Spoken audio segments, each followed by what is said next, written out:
Hi అండి. చూడండి మా తోటలో గోంగూర. ఇది ఒక రకమైన కూర అండి. ఇది ప్రకృతి మాత ఇచ్చే కూర.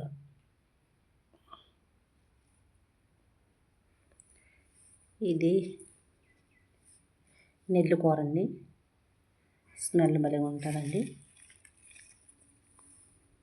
ఇవన్నీ కొండ ప్రాంతంలోనే ఎక్కువగా ఉంటాయి. ఇవి బలుసు కూర అండి.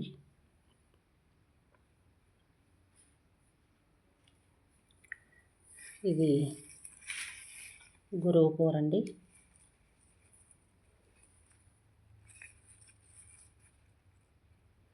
ఇవి విత్తనాలు నాట అవసరం లేదు, అలా పడిపోతాయండి. చూడండి పట్టుగొడలు పుట్టాయి మా తోటలో.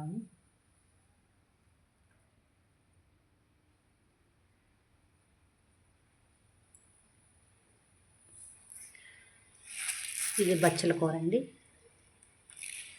శిలో బచ్చలు అంటారు కదా, అదండి. చూడండి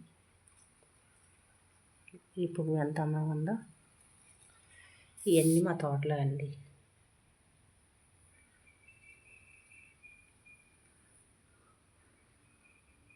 ఓకేనండి, బాయ్.